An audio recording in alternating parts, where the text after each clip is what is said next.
Salut à toi mon jeune dragon. Dans cette vidéo, je vais t'apprendre comment intégrer la GUI de Game Over et ainsi ajouter de la brouillard dans un environnement 3D. Et puis animer les lacs, tout ça, 2-3 petits trucs. Juste avant que la vidéo ne commence, n'hésite pas à souscrire à mon Patreon car en plus de me soutenir financièrement, je t'offre les codes sources de mes tutoriels de toutes mes vidéos de ma chaîne à l'intérieur de mon Patreon. Bref, sur ce, assez blablaté et passons à la vidéo. Mais juste avant, démarre l'intro Dracan.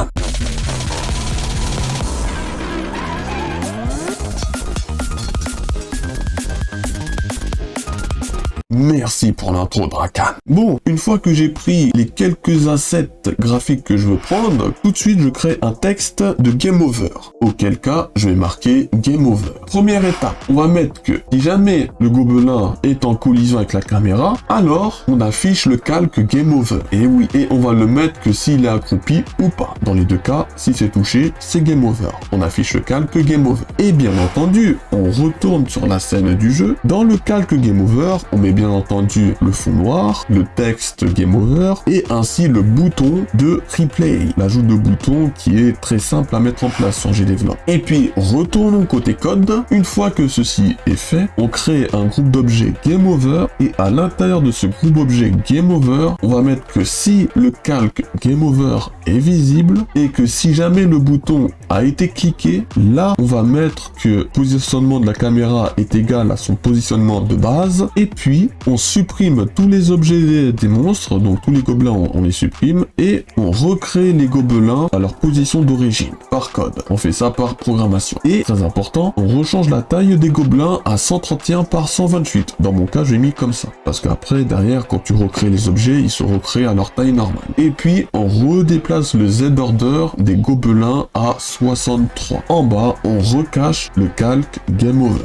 Et oui, dès qu'on en a plus besoin, on le recache. Petit détail, c'est que si jamais dans le cas où le Game Over est égal à vrai, eh ben il ne faut plus que le joueur puisse bouger son personnage ou quoi que ce soit d'autre. Donc, on va aller dans Move Hero et dans Move Hero, on va rajouter la condition de si le calque Game Over n'est pas visible. Et pour ça, très important d'activer la condition inversée. Et on met ça pour toutes les touches du clavier qui permet le déplacement du personnage, qui permet de faire tirer le personnage, etc., etc. Tous les interactions du joueur, on va dire. Et dès que tout ceci est fait, il ne reste plus qu'à ajouter beaucoup de brouillard. Donc, on retourne dans Create Scene 3D. On va prendre le paramètre Fog Color, quatrième ligne. On va dans Couleur et on prend le gris. Et ensuite, en fonction de ce que tu veux, on peut plus ou moins réajuster la distance du fog. Dès que ceci est fait, on va s'amuser à animer le lac. On va faire en sorte à ce que le lac s'anime de gauche à droite. Pour ça, c'est très simple. Tu sélectionnes l'objet océan, le time map qui fait office d'eau. Tu vas dans décalage de l'image Y. Tu peux aussi mettre décalage X, mais dans mon cas, je choisis Y. Et tu mets l'insigne d'ajouter, donc on va incrémenter. Et puis, on met la valeur à 50 fois time delta. Ce qui fait que ça donne ce petit résultat. Et on peut même ajouter un petit son de rivière pour vraiment que ça soit réaliste. Petit bonus, on va rajouter un petit truc de plus. C'est que si jamais la caméra entre en collision avec l'océan, alors non seulement on va abaisser la caméra, donc on va mettre que Z-Order est égal à 5, donc pour montrer que le joueur est en train de nager, et aussi on va faire que la position Y du joueur est soustraire à 75 fois time delta pour que le joueur se déplace à la même direction du courant, pour vraiment bien simuler qu'il est en train de nager à contre-courant. Tu connais. Et bien entendu, quand il sort de ce lac, le joueur se relève automatiquement. Pas besoin d'ajouter de code là-dessus. C'est assez très réaliste. C'est maintenant l'heure de la conclusion. Bon, comme tu peux le voir, on n'a pas fait grand-chose, c'est juste, voilà, histoire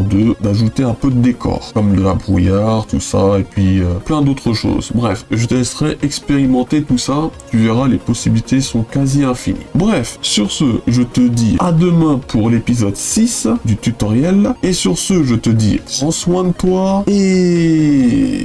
outro.